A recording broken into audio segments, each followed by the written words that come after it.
Hello everyone, this is Jaya. तो आज हम पावर शेयरिंग पढ़ेंगे एंड इसका हम एक रैपिड रिवीजन करेंगे। एंड इस वीडियो को आप एंड तक देखना बिकॉज इसके लास्ट में मैंने मोस्ट रिपीटेड पीवाईक्यू भी एक्सप्लेन किया है। सो इस चैप्टर को स्टार्ट करते हैं। बेसिकली जो ये चैप्टर है पावर शेयरिंग, इसको हम 4 पार्ट में डिवाइड करके इसको स्टडी करेंगे। The first one is Belgium and Sri Lanka का स्टोरी, जिसमें हम एथनिक कंपोजिशन देखेंगे एंड प्रॉब्लम एंड सॉल्यूशन भी देखेंगे, जिसमें हम फोकस करेंगे सॉल्यूशन पे।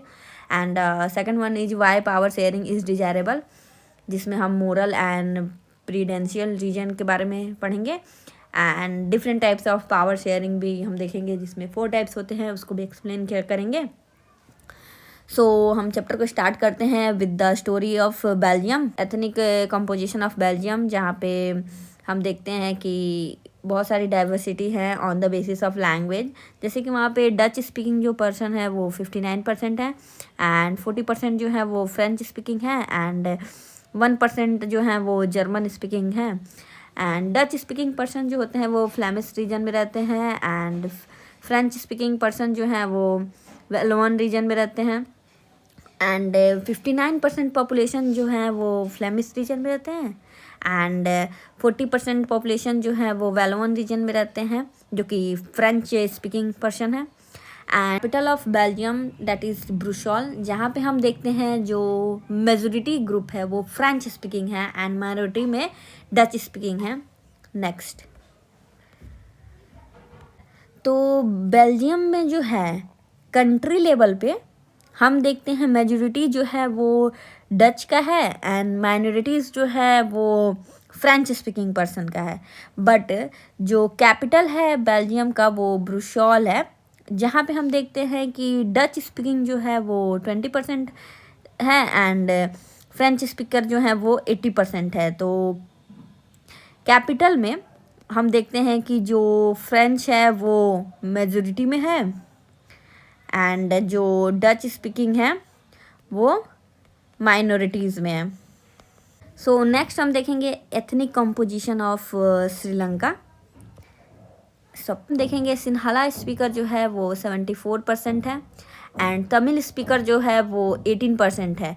तो ये जो 18% तमिल स्पीकर है वो 13, उसमें से 13% जो है वो श्रीलंकन तमिल स्पीकर्स हैं एंड 5% जो है वो इंडियन तमिल्स है। तो मोस्ट सिन्हाला स्पीकर जो हैं वो बुद्धिस्ट होते हैं एंड 7% जो पॉपुलेशन है जो कि क्रिश्चियन है, वो जो हैं वो मतलब दोनों लैंग्वेज को, सिन्हाला और तमिल को, दोनों को बोलते हैं। स्टार्ट। तो नेक्स्ट हम देखेंगे मेजोरिटेरियनिज्म इन श्रीलंका। यहाँ पे हम देखते हैं जो श्रीलंका है वो 1948 में इंडिपेंडेंस उसको मिलता है एंड इंडिया जो है 1947 में इंडिपेंडेंट होता है। सो यहाँ पे जो सिन्हाला स्पीकर हैं वो मेजोरिटी में होते हैं, तो इनसे रिलेटेड ही डेमोक्रेटिक गवर्नमेंट जो होते हैं सिन्हाला के ही बनते हैं। एंड वो सिन्हाला जो होते हैं अडॉप्ट करते हैं मेजोरिटेरियन पॉलिसी, जहाँ पे माइनॉरिटी की बात नहीं होती है। एंड यहाँ पे एक लॉ पास होता है 1956 में, जिसमें रिकॉग्नाइज किया जाता है सिन्हाला जो स्पीकर है उसको ऑफिशियल लैंग्वेज दिया जाता है और तमिल जो है उसको मतलब इग्नोर किया जाता है। एंड सिन्हाला स्पीकर्स जो हैं उनको फेवर किया जाता है यूनिवर्सिटीज़ में या फिर गवर्नमेंट जॉब। तो हम देखते हैं यहाँ पे तमिल जो होते हैं वो अपने आप को मतलब एलिनेटेड समझते हैं, बिकॉज वहाँ पे सिन्हाला स्पीकर जो है उनका मेजोरिटी होता है, उनके गवर्नमेंट होते हैं और उनके अकॉर्डिंग लॉ पास होता है या फिर उनके प्रिविलेज को या फिर उनके फेवर के अकॉर्डिंग डिसीजन होता है या पॉलिसी बनता है। सो यहाँ पे जो तमिल होते हैं वो अपने आप को मतलब लेफ्ट फील करते हैं। सो तमिल जो होते हैं एक अब डिमांड करते हैं सेपरेट स्टेट को, जिसको वो एलएम नाम देते हैं। एंड इसके वजह से श्रीलंका में एक मतलब सिविल वॉर की सिचुएशन क्रिएट हो जाती है, बिकॉज वहाँ पे जो सिन्हालाज या फिर जो तमिल स्पीकर्स होते हैं वो दोनों में बहुत सारी डाइवर्सिटीज़ आ जाती हैं, तो कन्फ्लिक्ट क्रिएट होने लगता है। तो वहाँ पे सिविल वॉर स्टार्ट हो जाता है, जिसमें थाउजेंड्स ऑफ पीपल जो होते हैं वो मर जाते हैं। स्टॉप। तो हम देखते हैं बेल्जियम और श्रीलंका में बहुत डाइवर्सिटीज़ है, एंड श्रीलंका में जो है प्रॉब्लम क्रिएट होता है, एंड सेम डाइवर्सिटी बेल्जियम में भी है, बट यहाँ पे मतलब सॉल्यूशन क्रिएट किया जाता है। तो हम नेक्स्ट पढ़ेंगे बेल्जियम मॉडल ऑफ इकोनॉमी। यहाँ के जो लोग रह रहे थे, डाइवर्स ग्रुप है, टेंशन क्रिएट हो सकती है, तो वहाँ पे बहुत समझदारी से काम लिया गया। एंड बेल्जियम की जो गवर्नमेंट है 1972 1993 तक उन्होंने 4 बार अपने कॉन्स्टिट्यूशन को अमेंड किया, एंड उसमें कुछ प्रोसीजर इंक्लूड किए, जैसे कि गवर्नमेंट जो होती है इंश्योर करती है डच और फ्रेंच स्पीकर में कितनी भी डाइवर्सिटी हो, बट मिनिस्टर जो होंगे वो इक्वल नंबर ऑफ सीट्स होंगे। एंड द सेकेंड वन हम देखते हैं कि सेंटर और स्टेट में मतलब 50-50 मतलब डिवाइड कर दिया जाता है पावर। तो हम देखते हैं ब्रुसोल जो है वहाँ पे मेजोरिटी में जो होता है वहाँ पे फ्रेंच स्पीकर होते हैं, एंड डच जो होते हैं वो माइनॉरिटीज़ में होते हैं, बट यहाँ पे भी मतलब equal number of seats of minister दिया जाता है। एंड फोर्थ वन में हम देखते हैं कम्युनिटी गवर्नमेंट, जहाँ पे फ्रेंच और डच एंड जर्मन तीनों को मतलब सेपरेट तीनों लैंग्वेज के जो कम्युनिटी होते हैं उनको सेपरेट मिनिस्टर प्रोवाइड किया जाता है, जिससे मतलब जो उनके रिलीजन लैंग्वेज एंड रिचुअल को मतलब प्रमोट करें या सेव करें या उनके अकॉर्डिंग लॉज वगैरह बनाएं, तो सबको यहाँ पे इक्वल चांस मिले, इक्वालिटीज़ मिले। तो यहाँ पे जो भी मैंने बोला है यहाँ पे लिखा हुआ है, तो आप इसको पढ़ सकते हैं। Next,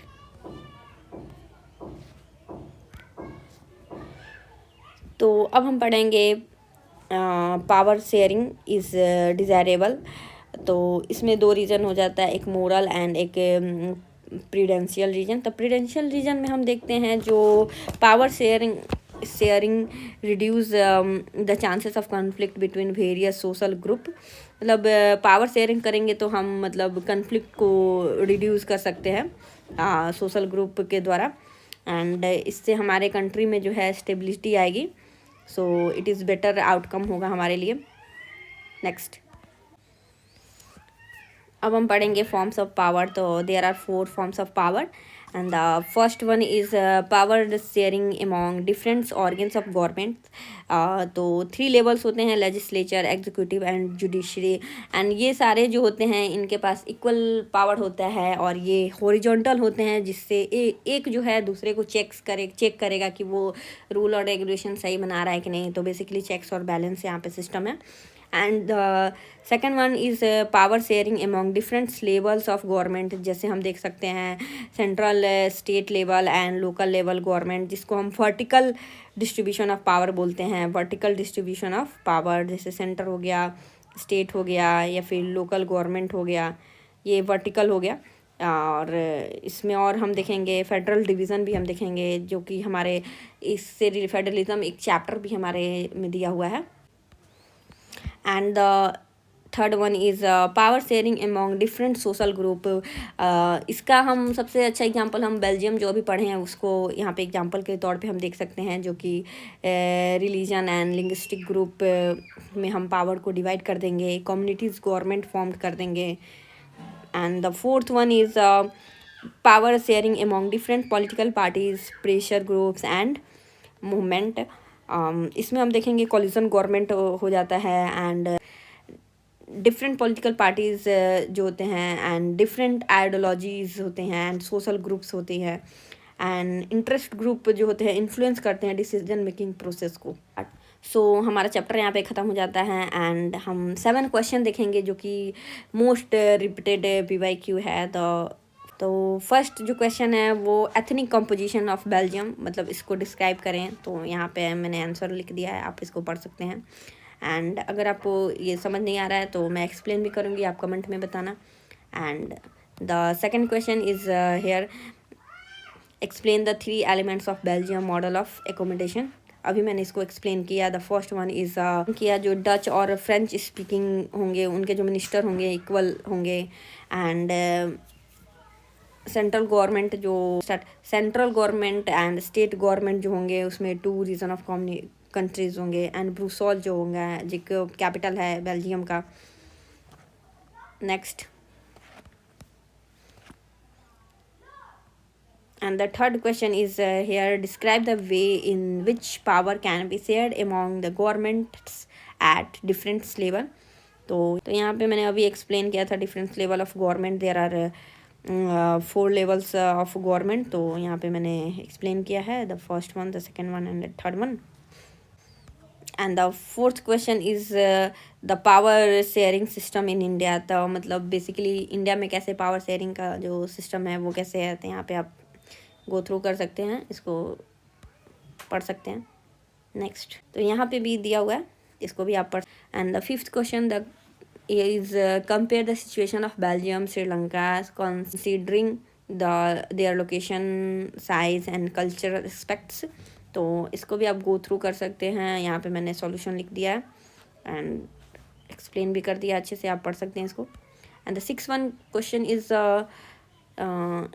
sorry, I think there is some misprint. Next है या नहीं है. सो आई थिंक 6 क्वेश्चन जो है वो मिस हो गया है. तो आप ये 7th क्वेश्चन यहाँ पे पढ़ सकते हैं. पे मैंने लिख दिया है, एक्सप्लेन भी कर दिया है, आप इसको पढ़ सकते हैं. एंड अगर आपको और ये जो क्वेश्चन है इसको एक्सप्लेनेशन चाहिए तो कमेंट में बताओ. And thank you so much for watching. And next video आपके नेक्स्ट चैप्टर पे आएगी.